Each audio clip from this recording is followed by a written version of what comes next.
মানে আইনগত যে সার্টিফিকেশন, যে রেজিস্ট্রেশন, সেটাও কিন্তু পুরোপুরি ছিল না। ইন্টারিম ভিত্তিতেই বছরের পর বছর চলছে, কয়েক বছর ধরে ইন্টারিম চলছে, যেটা ইনডেফিনিটলি চলার কথা নয়। এবং এখানে সাধারণ যারা ক্লায়েন্ট, তাদের টাকাও এখানে জমা আছে কিন্তু, এবং সেটাকেও রক্ষা করা একটা, এবং তারা মানি ক্রিয়েট করছিল, এবং এখানে নেগেটিভ ব্যালেন্স ছিল, অর্থাৎ they creating more money than they had deposits for, তো যেটা হওয়ার কথা না, কিন্তু সেটা হচ্ছিল। তো এটা যাতে আউট অফ কন্ট্রোল না হয়, সেই জন্য আমরা একটা ব্যবস্থাপনাতে একটা হস্তক্ষেপ করলাম। এটার উদ্দেশ্যটা প্রধানত আমি বলবো যে, যেহেতু এটা সরকারিভাবে এটাকে দেখানো হয়েছিল যে এটা ডাক বিভাগের একটা প্রতিষ্ঠান, এবং ডাক বিভাগের একটা বড় শেয়ার এখানে আছে, তো সেই জন্য গভর্নমেন্ট এটাকে ডাক বিভাগের পক্ষে এটাকে মালিকানাটা হস্তান্তর করলো, মানে এইটার কন্ট্রোলটা নিয়ে নিল। উদ্দেশ্য হচ্ছে দুটো। প্রধান উদ্দেশ্য হচ্ছে, ইমিডিয়েট উদ্দেশ্য হচ্ছে যে এখান থেকে যেন যারা এখানকার ক্লায়েন্ট, যারা এখান থেকে সেবা নিচ্ছে, তারা যেন প্রতারিত না হয়, তাদের যেন কোনো ক্ষতি না হয়, এটা হচ্ছে ইমিডিয়েট উদ্দেশ্য।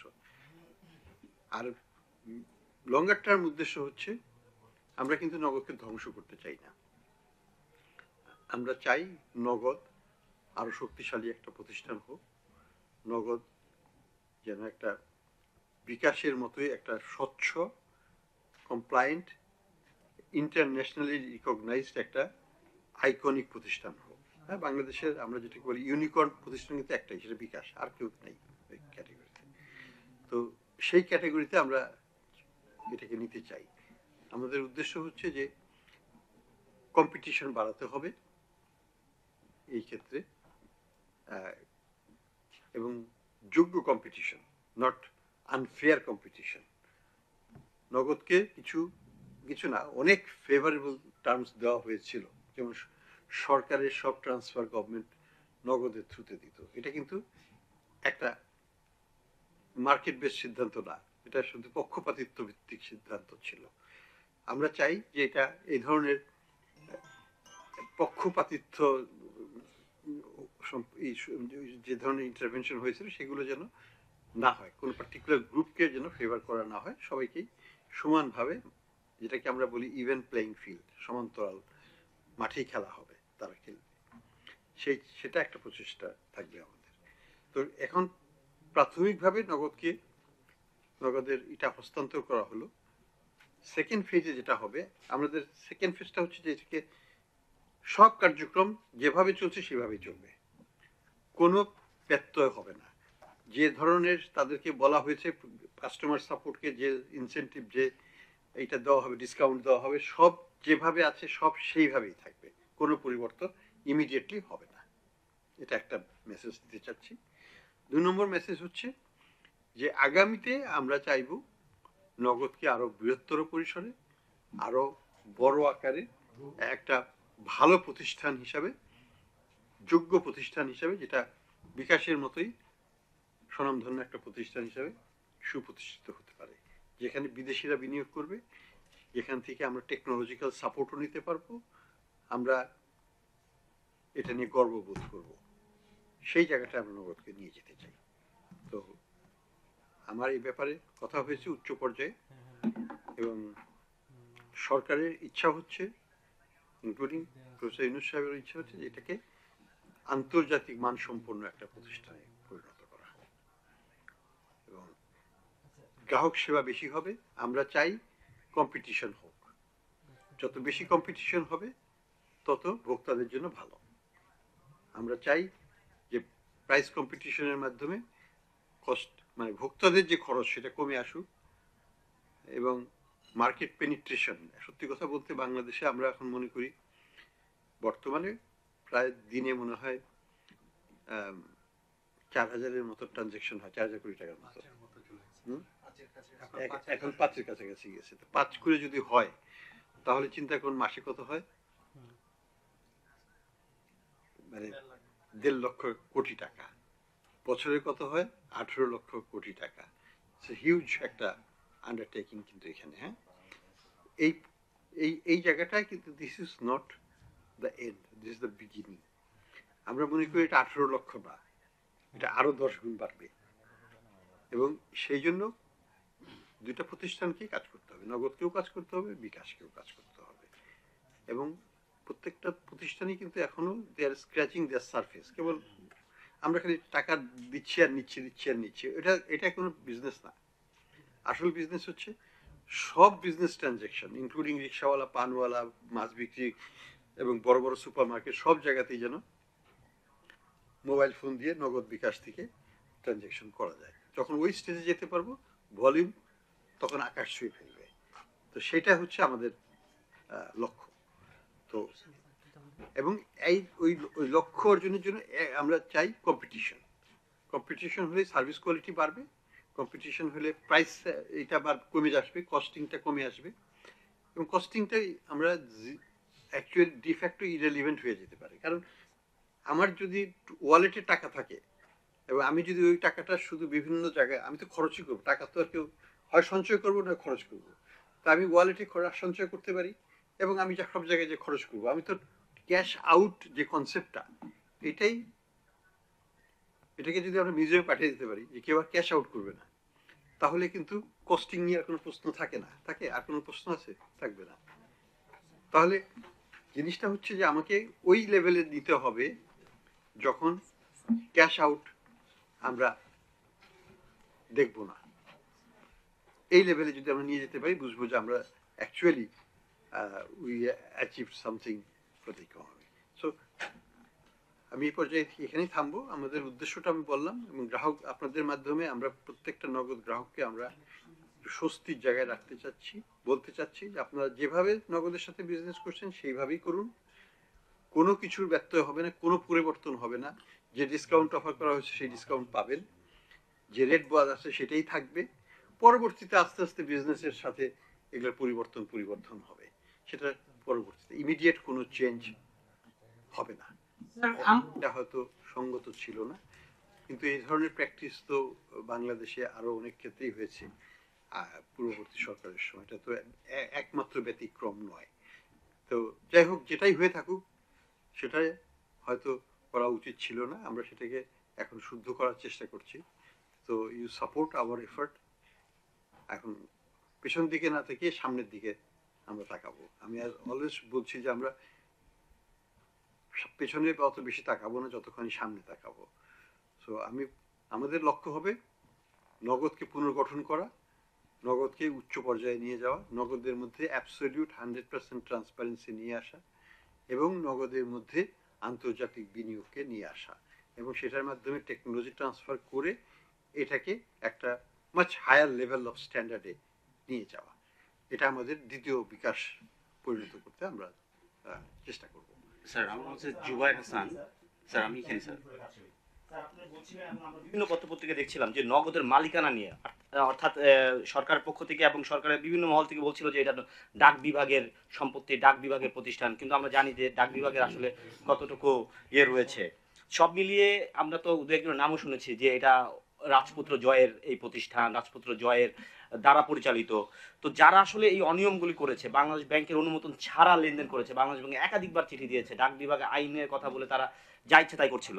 যারা ওই যে মেহেদী ভাইয়ের কথা ধরে আমি বলছি, যারা আসলে এই অনিয়মগুলি করেছে, অর্থাৎ ডাক বিভাগের সম্পত্তি না, তারপরে তাদের নাম ভাঙিয়ে তাদের নামটা ইউজ করে এই যে অর্থ আত্মসাৎ নিশ্চয়ই এখানে হয়েছে, তাদের বিরুদ্ধে আসলে কি ব্যবস্থা নেবেন? যে সরকারি প্রতিষ্ঠানের নাম ভাঙিয়ে, যেটা সরকারি প্রতিষ্ঠান কিন্তু আসলে সরকারি প্রতিষ্ঠান না, তাদের বিরুদ্ধে স্যার ব্যবস্থা নিতে হবে স্যার।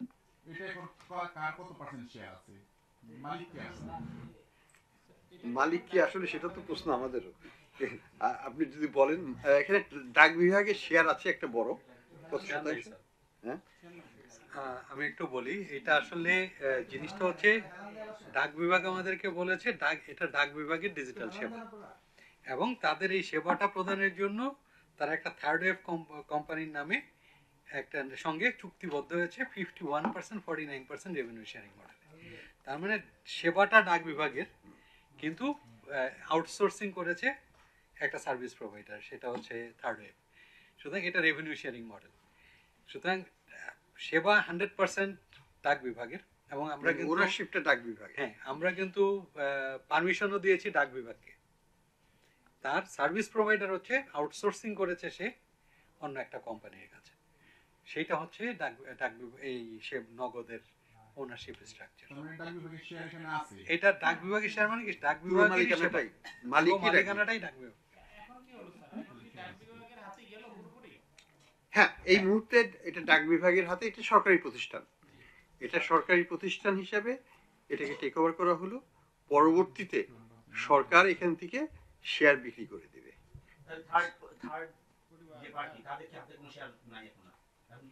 আইনগতভাবে তাদের হাতে কোনো শেয়ার ছিল না, তাই না? That's what I understand.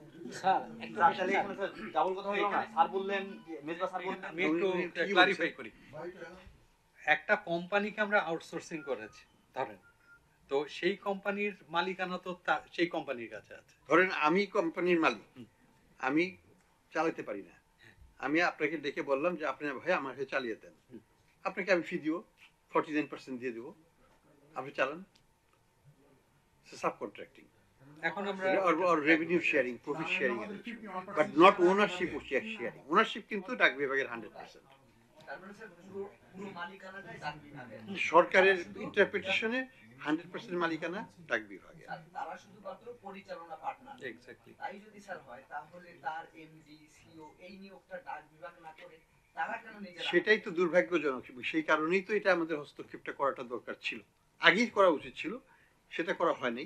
ঠিক আছে, তারা সব করছিল, তারা চালাচ্ছিল, কিন্তু তারা যদি সঠিকভাবে চালাতো, সঠিকভাবে ট্রান্সপারেন্সি নিয়ে করতো, তাহলে সেটাই ছিল না। কিন্তু তারপরে অনেক রকমের দিকবাজি খেয়েছে, তাই না? একবার নন ব্যাংক ফাইন্যান্সিয়াল, একবার ডিজিটাল ব্যাংকিং, ফলে তাদের অ্যাকচুয়াল ইন্টেনশনস ওয়াজ শিফটিং এবং অনেক ধরনের মানে গ্রে অ্যাক্টিভিটি চলে আসছিল, যেটার কারণেই এই সিদ্ধান্তটা নেওয়া হয় যে তাদের হাতে আর এটাকে রাখা যাবে না। সরকারের সম্পদ সরকার নিয়ে নিল, টেক সাপোর্ট আমরা দিচ্ছি, বাংলাদেশ ব্যাংক থেকে দিচ্ছে, এবং নগদ যে একটা কোরিয়ান কোম্পানির কাছ থেকে নিত, সেই Korean company will continue supporting. তাহলে স্যার অনিয়মের দায়টা আসলে কার? ডাক বিভাগ কি দায় এড়াতে পারে? কারণ তারা তো পরিচালনা পার্টনার। আচ্ছা দেখুন, আমি এখন ওটাতে যাব না। আমার লক্ষ্য কি? আমার লক্ষ্য হচ্ছে ইকোনমিকে ডেভেলপ করা, কোম্পানিকে বাঁচানো, কোম্পানিকে ফার্দার ডেভেলপ করা। আমি ওই ঠক বাঁচতে যাই গা উজাড় করতে আমার লক্ষ্য না। দেখুন, আমার মনে হয় যেটা করা উচিত সেটা হলো যে একটা অডিট করতে হবে আমাদেরকে। অডিট করে আমরা দেখব যে আসলে কি ছিল সিচুয়েশনটা। এটা প্রায় আমরা ধরে নিতে পারি না যে লাভজনক ছিল, কারণ আমরা যদি বিকাশের কথাই দেখি, 300 কোটি টাকার মতো লস দেখা হ্যাঁ, এইখানে লাভ করাটা কঠিনও, একটু সহজ না। বিকাশ এতদিন পরে গত বছর মনে হয় 35 না 36 কোটি টাকা লাভ দেখিয়েছে, 1000 কোটি টাকার বিনিয়োগ করে। তো এটা কঠিন। এগুলো ইন্ডাস্ট্রি ইজ নট 1 বছর 2 বছরের ইন্ডাস্ট্রি। এখানে লাভে নিতেই 10-12 বছর লেগে যায়। যদি আমরা অ্যামাজনের কথা দিই, 13 বছর লাগছে টু ব্রেক ইভেন প্রফিট পয়েন্টে যেতে। তো কাজে কতখানি লাভ করেছে আমি জানি না, তারপরেও আমরা একটা অডিট করব, আমরা দেখব যে কোনো ক্ষতি হয়েছে কিনা। কিন্তু আমার মনে হয় যে খুব একটা কোনো কিছু সেখান থেকে আসবে না।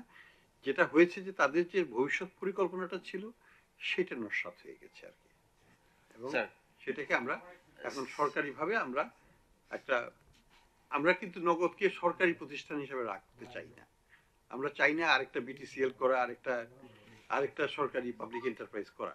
আমাদের লক্ষ্য হচ্ছে এটাকে বেসরকারি হাতে তুলে দেওয়া এবং বেসরকারিভাবেই এটা সামনের দিকে এগিয়ে যেতে পারে। স্যার, আমার নাম হচ্ছে জুবায়ের হাসান, আমি ফাইন্যান্সিয়াল এক্সপ্রেস থেকে স্যার বলছিলাম। স্যার, আপনি তো নগদের মোবাইল ফাইন্যান্সিং সার্ভিসের কথাটা বললেন। স্যার, নগদ তো রিসেন্টলি স্যার একটা ডিজিটাল ব্যাংকের লাইসেন্সও পেয়েছে। স্যার, তাহলে এর ফেটটা কি হবে স্যার? এটা কি বলবৎ থাকবে? আমরা এই পর্যায়ে বলবো যে ডিজিটাল লাইসেন্সিং প্রসেস এটাকে আমরা আবার রিভিউ করব। কাজে সেই কনটেক্সটে এটাও বিবেচিত হবে। তবে আমি এটুকু বলে রাখি যে নগদকে যদি পুনর্গঠন করা হয়, নগদ যদি আবার নিজের পায়ে দাঁড়াতে পারে, তারা হয়তো আবার ডিজিটাল লাইসেন্স পাওয়ার যোগ্য হবে ভবিষ্যতে, বাট সরকারি মালিকানায় বা সরকারি বেসরকারি যৌথ মালিকানায় হবে সেটা। হ্যাঁ, এটা আমরা রিভিউ করবো। ইন এনি কেস তারা প্রিপেয়ার্ড না, তারা কিছু করেও নাই এমন কিছু। কাজেই এখানে নাথিং হ্যাজ বিন লস্ট। আমরা যেটা করব সেটা হচ্ছে যে ডিজিটাল ব্যাংকিং লাইসেন্সিং যে হোল প্রসেসটাকে আমরা রিভিউ করব, রিভিউ করে আবার নতুন করে আমরা দেখব, এবং যাদের দেওয়া হয়েছে তাদেরটাও আমরা রিভিউ করে দেখব, যদি তারা পাওয়ার যোগ্য হয় তারা করবেন। ফ্রম নগদ সেটা হচ্ছে যে আমার একটা সরি স্যার, অ্যাপার্ট ফ্রম নগদ আসলে এখন যেটা একটা ভিন্ন প্রশ্ন করতেছেন সেটা হচ্ছে, যদিও আপনাকে স্যার পেলাম আজকে এই জন্য করতেছি, সারা দেশে তো স্যার বন্যা অবস্থা খুব খারাপ দেখা যাচ্ছে এখন। তো এই বন্যা ক্ষতিগ্রস্তদের বা আপনাদের ব্যাংকিং সিস্টেমে মানে এই মুহূর্তে ইমিডিয়েট অ্যাকশন কোনো প্ল্যান আছে কিনা, মানে বন্যা ক্ষতিগ্রস্ত এলাকায় কৃষি বা অন্যান্য সবকিছু রিকভার করার জন্য? না দেখুন, আমরা তো ফাইন্যান্সিয়াল সেক্টর, আমরা তো সরাসরি যেতে পারবো না।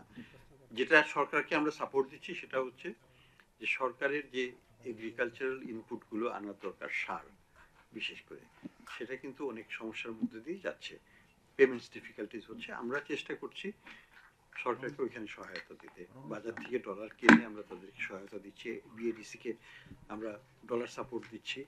আমরা এগুলো করছি যাতে পর্যাপ্ত সার মজুত রাখা হয়, যখনই বন্যা হোক বা বন্যা না হোক আমরা পরবর্তী যে ক্রপ সিজন আসবে বোরোটা, রবি ফসল, তখন যেন সারের কোনো ঘাটতি না হয় দেশে, সেটা আমাদের লক্ষ্য। স্যার আজকে তো ইসলামী ব্যাংকের পুনর্গঠন হলো, তো স্যার এখন ইসলামী ব্যাংক নিয়ে স্যার আপনাদের পরবর্তী পদক্ষেপটা কি হবে? দেখুন, পরবর্তী পদক্ষেপের ব্যাপারে আমাদের কার্যকলাপ হচ্ছে যে ব্যাংকগুলোকে স্টেবিলাইজ করা। আমি মনে করি যে এই পর্ষদ ভেঙে দিয়ে এটার মাধ্যমে আমরা ইসলামী ব্যাংকটাকে একটা স্টেবল জায়গায় নিয়ে আসছি। ইসলামী ব্যাংকের প্রাক্তন যারা ছিলেন তাদের সাথে আমরা কথা বলেছি, তাদেরকে আমরা বুঝিয়ে দিয়েছি যে এইভাবে আমরা যাচ্ছি। তো পরবর্তী কার্যক্রম হবে যে এখানে এগেন আমরা মানে বাংলাদেশ ব্যাংক বা এইভাবে আমাদের মনোনীত বোর্ড দিয়ে তো আমরা চিরকাল চালাবো না, আমাদেরকে একটা ওয়ে আউট বের করতে হবে। আমরা ব্যাংকিং কমিশন করছি, আমরা প্রত্যেকটা ব্যাংকগুলো যারা দুর্বল ব্যাংক তাদেরকে খতিয়ে দেখা হবে যে তাদের ফাইন্যান্সিয়াল পজিশন কি, তাদেরকে কিভাবে নিজ পায়ে দাঁড় করানো যায়, এবং সেগুলোকে আবার ব্যক্তি মালিকানায় ছেড়ে দেওয়া যায়, কিন্তু যেটাকে আমরা বলবো ফিট অ্যান্ড প্রপার টেস্টের মাধ্যমে, অর্থাৎ যোগ্য ব্যক্তিদের দিয়ে যেন সেগুলো চলে, সেইভাবে দিতে হবে। তো আমাদের এখন যে কাজটা করতে হবে সেটা হচ্ছে যে প্রচুর অর্থ এই সব ব্যাংকগুলো থেকে লুট হয়ে গেছে, তাই তো? এটা অনেকাংশে বিদেশে চলে গেছে, তাদের কিছু সম্পদ দেশে আছে। তো আমরা যেভাবেই হোক, দেশেও থাকুক বিদেশেই থাকুক, আমরা দুটো চ্যানেলই পার্সু করব টু রিকভার অ্যাসেটস। আমরা অ্যাসেট রিকভারি একটা ইনস্টিটিউশনও করার চেষ্টা করছি ইন দ্য মিন টাইম, সেটার মাধ্যমে ওটাকে ডিসপোজ করে যে টাকাটা আসবে সেই টাকা দিয়ে আমরা এই ঘাটতি মেটানোর চেষ্টা করব। হয়তো 100 টাকা 50 টাকা পাবো।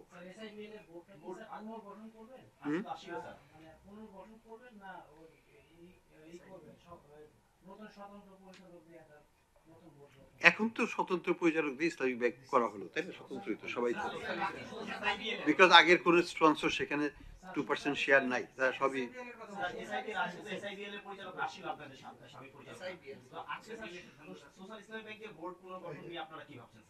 দেখুন, আমাদের পলিসিটা হচ্ছে এইরকম, যদি আগের মালিকানা থাকে এবং তাদের কোনো শেয়ার এখানে থাকে, আমরা চেষ্টা করবো তাদের কাছে ফেরত দিয়ে দিতে। আমরা এটার মালিকানা ধরে রাখতে চাই না, এটা আমাদের কোনো অধিকারও নেই, নৈতিক অধিকারও নেই, আমাদের দরকারও নেই।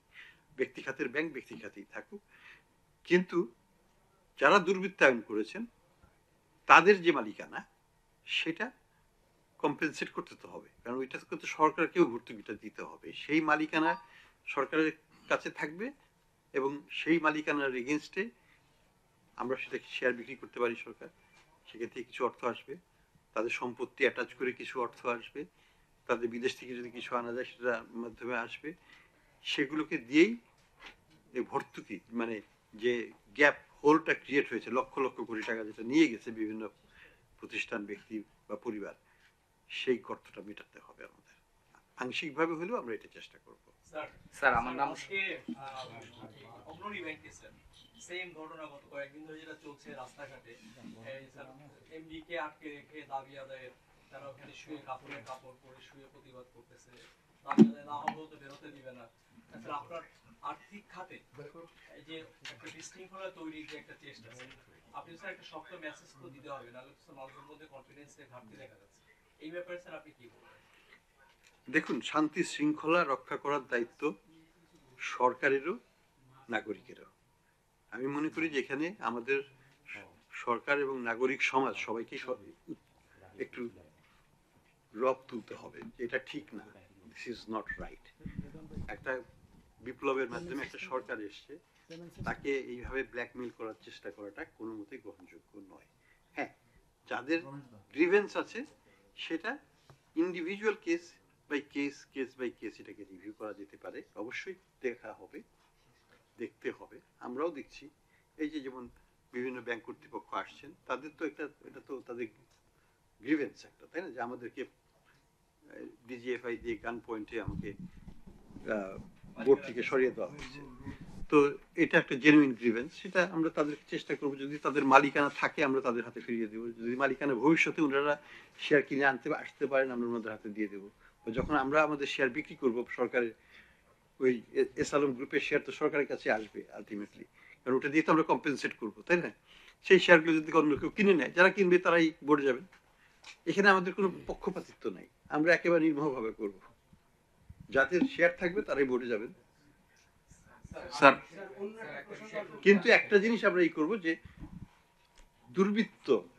দুর্বৃত্তায়ন যারা করেছেন বা যাদের নামে রেপুটেশন খারাপ, সেই ধরনের লোককে ফিট অ্যান্ড প্রপার টেস্টের ভিত্তিতে আমরা একটু যাচাই বাছাই করবো। স্যার অনেকগুলো ব্যাংকের পরিচালনা পরিষদ পুনর্গঠনের কথা আমরা শুনছি, আলোচনা চলছে। তো স্যার এত ব্যাংক পরিচালনা পরিষদ পুনর্গঠন করার মতো যোগ্য, দক্ষ এবং সৎ লোক কি আছে আপনাদের কাছে? আমরা এই জন্য সময় নিচ্ছি, আমরা তো একদিনে করছি না, আমরা খুঁজে বের করে পাঁচজন হয়ে গেলে আমরা একটা কমিটি গঠন করে দিচ্ছি। আমরা খুব বড় করছি না, আমরা 20 জনে করছি না, আমরা 5 জন 6 জন করে করছি। তো এটা আমাদের লক্ষ্য, যে সৎ, প্রফেশনাল, এক্সপিরিয়েন্স এই ধরনের লোকদের দিয়ে আমরা চেষ্টা করব, এবং ক্ষুদ্র আকারের বোর্ডে আমরা চেষ্টা করব। তারপরে স্পন্সররা যখন আসবেন, কেউ শেয়ার কিনে যদি আর ঢুকেন, আস্তে আস্তে তারা মালিকানা নিয়ে নেবেন। আমরা কোনো এই মালিকানা সরকার চায় না, সরকার বাধ্য হয়েছে এখানে ইন্টারভিন করতে, দুর্ভাগ্যজনক, কিন্তু আমরা এটা করতে বাধ্য হয়েছি। আমরা এটা স্যার একটা বিষয় একটু জানতে চাই আপনার কাছে। স্যার একটা বিষয় একটু ছোট করে জানতে চাই স্যার, অন্য প্রসঙ্গ, আইএমএফ, ওয়ার্ল্ড ব্যাংক এবং এডিবি থেকে নতুন লোন নেওয়ার বিষয়ে কোনো উদ্যোগ নেওয়া হচ্ছে? এটা এক ধরনের খবর দেখলাম বাইরে। আপনার একটা ইন্টারভিউ স্যার দেখেছি স্যার। হ্যাঁ, না, আমরা আমাদের তো এখন অর্থের চাহিদা অনেক বেশি, প্রয়োজন অনেক বেশি, আমাদের অনেক এরিয়ার্স জমে গেছে, আমরা সবাই জানি, বিদ্যুৎ খাতে, জ্বালানি খাতে, সারের ক্ষেত্রে, এয়ারলাইন্সের ক্ষেত্রে, আর অনেক ক্ষেত্রে চাহিদা আছে অর্থের। সেই জন্য আমরা চেষ্টা করছি যে আইএমএফ প্রোগ্রামটাকে যদি একটু, ফাইন্যান্সিং প্যাকেজটাকে একটু বাড়িয়ে, আমরা তো রিফর্ম করবই, যে কোনো রিফর্মে আমরা যেটা করছি সেটার সাপোর্টেই তারা যেন আমাদেরকে বেশি অর্থায়ন করে। যেমন পাকিস্তানকে আইএমএফ এর প্যাকেজে $7 বিলিয়ন উপর আছে, আমরা বলতেই পারি যে আমাদেরকে কেন $7 বিলিয়ন দিবে না, ওয়াই নট? তো আমরা জেনুইন ভাবেই আমরা অ্যাপ্রোচ করব প্রত্যেকটা প্রতিষ্ঠানকে, যে আমরা রিফর্ম করব, কিন্তু আমাদের এই রিফর্মকে সাপোর্ট করতে হবে উইথ এডিশনাল রিসোর্স দিয়ে। স্যার একটা বিষয় একটু ব্রিফিং করেছেন স্যার, নগদ নিয়ে একটা প্রশ্ন স্যার। নগদের গ্রাহকদের স্বার্থ রক্ষাটা স্যার সরকারের মূল কাজ। স্যার 600-700 কোটি টাকার একটা গ্যাপ আছে স্যার, যে টাকাটা ধারণা করা হয় যে নগদ যারা পরিচালনা করেছেন তারা সাইকেল লক করে বিদেশে পাচার করেছেন। এটা কিভাবে স্যার আপনারা আমি প্রথমেই বলবো যে আমরা একটা অডিট করে আমরা বুঝতে হবে যে আসলে চিত্রটা কি। অ্যাজ অফ নাও আমি যেটুকু জেনেছি, আমাদের যারা এটাকে মনিটর করেন, যে এট দিস পয়েন্ট আমাদের net position is small positive, but that's cash flow, that's not asset, that's the cash flow position. অর্থাৎ যে এক্সট্রা মানি ক্রিয়েশন হয়েছে এবং যে মানিটা তাদের হাতে আছে, net money creation minus the amount in hand, this is a positive number. So that's a small positive number, অল্প কয়েক কোটি, but that's a good news that we don't have to deal with immediately একটা বড় deficit financing করার কোনো দরকার হবে না। স্যার নগদের সেটা হচ্ছে যে আপনি আমাদের যে ব্যাংকের যে পরিচালনা পর্ষদগুলো ভাঙা হচ্ছে, গড়া হচ্ছে নতুন করে, এখন এই পরিচালনা পর্ষদ তো আসলে নীতি ঠিক করার কথা ব্যাংকের, কিন্তু এরা এখন সবগুলো সরকারি বেসরকারি ব্যাংকের পরিচালককে আসলে লোন কিভাবে দেওয়া যায় সেটাতেই বেশি মনোযোগ থাকে নীতির চাইতে। তো তো এই সংস্কারটা আমাদের করবেন কিনা, যেটা আইনে আছে পরিচালনা পর্ষদের যে কাজ সেটা করার। এবং দ্বিতীয়ত, যে পরিচালনা পর্ষদ বিশেষ করে রাষ্ট্রায়ত্ত ব্যাংকের যারা এসছেন তারা কখনো কোথাও দায়বদ্ধতার মধ্যে পড়লো না, ইনক্লুডিং বেসিক ব্যাংকের বাচ্চু সহ, যদিও সিদ্ধান্তগুলো তারাই নিয়েছেন। ব্যাংকের কর্মকর্তারা যেভাবে প্রসিডিউরটা মেনটেন করতে হচ্ছে, আপনি যেটা বললেন গান পয়েন্টে ডিজিএফআই বা চেয়ারম্যান পরিচালকের কথা শুনে, কিন্তু কোনো পরিচালককে আজ পর্যন্ত আমাদের এই খেলাপি ঋণ বা লুটপাটের জন্য আমরা দায়ী করতে পারলাম না বা তাদেরকে চিহ্নিত করতে পারলাম না। যদিও আমাদের সাংবাদিক বন্ধুরাই কিন্তু এই গান পয়েন্টের মধ্যেও আমরা অনেকগুলো নিউজ তুলে ধরেছি। বাংলাদেশ ব্যাংকও দুঃখজনক ভাবে সবগুলো আমলে নেয়নি, নিলে হয়তো তারা ইন্টারনাল তদন্ত করলে আরো কিছু কাজটা এগিয়ে যেত। সেই দিকে আপনি উদ্যোগ নেবেন কিনা? আর দ্বিতীয়ত যে বিষয় সেটা হচ্ছে রেমিটেন্স আমাদের এখন একটু ফ্লোটা বেড়েছে, সেটাকে আরেকটু বাড়ানোর জন্য আপনারা বাংলাদেশ তরফ থেকে, বাংলাদেশ ব্যাংকের তরফ থেকে সরকারের সঙ্গে কথা বলে প্রণোদনা বাড়ানো যায় কিনা। কারণ যেহেতু তাদেরকে আমরা দিচ্ছি নগদ টাকায়, ডলার আমাদের ক্রাইসিস, তারা ডলার পাঠাচ্ছে কিন্তু তাদের যে প্রণোদনাটা দিচ্ছি সেটা কিন্তু আমরা বাংলা টাকায় দিচ্ছি, সুতরাং বাংলা টাকা তো আমার খুব বেশি ক্রাইসিস নয়, নাই। সেই জায়গায় আপনারা কোনো উদ্যোগ নেবেন কিনা? দেখুন, টাকা ডলার দুটোই আমাদের জন্য মূল্যবান। আমরা যদি মনে করি যে বাংলা টাকার কোনো ভ্যালু নাই, তাহলে we are the wrong way, thinking wrong way. আমি মনে করি যে টাকার মূল্য অনেক, টাকাতে আপনি 10-12% ইন্টারেস্ট পাবেন, ডলারে আপনি পাবেন 4-5%, 6%। তাহলে টাকার রিটার্ন ভালো, টাকা is a valuable asset, we should appreciate that. Now, যে জিনিসটা আমি বলবো সেটা হচ্ছে যে ইনসেন্টিভ দিয়ে ডলার আনা যায় না। Incentive doesn't work. আপনি ইনসেন্টিভ দিবেন, তার কালকে আরো ইনসেন্টিভ দিতে হবে, তারপর আরো ইনসেন্টিভ দিতে হবে। আমি তো অলরেডি 82 টাকা থেকে তো আমি 120 টাকা দিচ্ছি, এর চাইতে বড় ইনসেন্টিভ কি আছে? 3 টাকা কি বেশি হলো 120 টাকা, এই 82 টাকা থেকে 120 টাকা? কাজে দ্যাটস নট দ্য সলিউশন। আমি ব্যক্তিগতভাবে মনে করি ইনসেন্টিভ ডাজন্ট ম্যাটার, তুলে দিলেও কিছু আসে যাবে না। সরকার কবে তুলবে জানি না, এই টাকা আমরা দেই না, এটাকে ফাইন্যান্স মিনিস্ট্রি দেয়। তো ইটস ফাইন্যান্স মিনিস্ট্রির সিদ্ধান্ত, তারা এটা রাখবেন না উঠাবেন। কিন্তু বাংলাদেশ ব্যাংকের সিদ্ধান্ত হলে আমি এটা উঠিয়ে দিতাম, এটুকু বলতে পারি। স্যার নগদের বিষয়ে স্যার পরিচালকদের লায়াবিলিটি করার বিষয়টা তো অবশ্যই আসবে যখন আমরা আইনগত প্রক্রিয়া শুরু করব। আইনগত প্রক্রিয়া কে শুরু করবে বলেন? ওই বোর্ডকে করতে হবে, তাদের সম্পদ লুট হয়েছে, বাংলাদেশ ব্যাংকের তো সম্পদ লুট হয় নাই।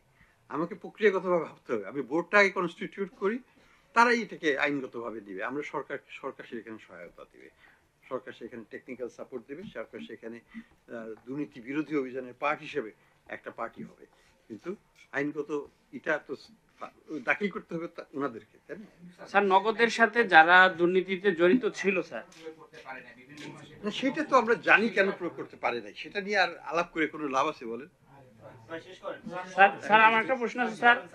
স্যার নগদের যেই সমস্যাগুলো আমরা স্যার দেখেছি স্যার, বর্তমানে রিজার্ভ আগের মতোই আছে, আমরা এখন কোনো রিজার্ভ বিক্রি করছি না, এটুকু বলতে পারি। স্যার স্যার নগদের একটা বিষয় স্যার আমার জানা ছিল স্যার, সেটা হচ্ছে নগদের এই যে দুর্নীতির বিষয়গুলো আসলো স্যার, যার কারণে আপনি প্রশাসক বসালেন এবং পরিবর্তনের জন্য কাজ করছেন স্যার, সেই সুবিধাগুলো বাংলাদেশ ব্যাংকের পক্ষ থেকে যারা দিচ্ছিল, অর্থাৎ পেমেন্ট সিস্টেম ডিপার্টমেন্টের সাথে সংশ্লিষ্ট হয়েই তো এই কাজগুলো হচ্ছিল স্যার। তো একই লোক দিয়ে আপনি কিভাবে সংস্কার করবেন স্যার? আপনি নগদের লোক সরাইলেন, কিন্তু বাংলাদেশ ব্যাংকের পক্ষ থেকে যারা এই সহায়তাগুলো করেছে তাদের মাধ্যমে আপনি আবার সংস্কার করতে চান, তাহলে স্যার বিষয়টা কেমন হলো স্যার? দেখুন, আমি আগে একটা কথা বলেছিলাম যে আমরা সামনের দিকে তাকাতে চাই, পেছন দিকে নয়। Let's move forward. এখানে আন্ডার ডিউরেস অনেক কিছু হয় নাই। আমি করতে চাইলেও কি পারতাম? হয়তো চাকরিটা ছাড়তে হতো, তাই তো? হ্যাঁ, সেটার দায়িত্ব ছিল গভর্নর সাহেবদের, কিন্তু নিম্নস্থ কর্মকর্তাদের কিন্তু সেই জায়গায় যাওয়ার মতো সৎসাহস এবং আর্থিক সক্ষমতাটা থাকে না অনেক ক্ষেত্রে। চাকরির জন্য তাদেরকে অনেক কিছুই করতে হয়, এটা আমরা বুঝি, আপনারা বুঝেন। কাজেই সব জায়গাতেই যখন নির্দেশিত হয় তখন অনেক কিছুই হয়ে যায়। কাজেই আমাদের দায়িত্ব, এটা লিডারশিপ অব দ্য ইনস্টিটিউশনের দায়িত্ব হচ্ছে নির্দেশিত না হওয়া এবং নির্দেশিত না করা, যেটা হওয়ার উচিত সেইভাবেই যেন নোটটা আসে এবং সেটাকে রেসপেক্ট করে ডিসিশনটা নেওয়া। সেটা হয় না, দুর্ভাগ্যজনক। কিন্তু আমি যদি একটা অফিসারকে সেই জন্য নিয়ে জেলে ভরে দিই, সেটা কি আবার জাস্টিস সার্ভ হবে? আপনারা চিন্তা করেন। Thank you sir.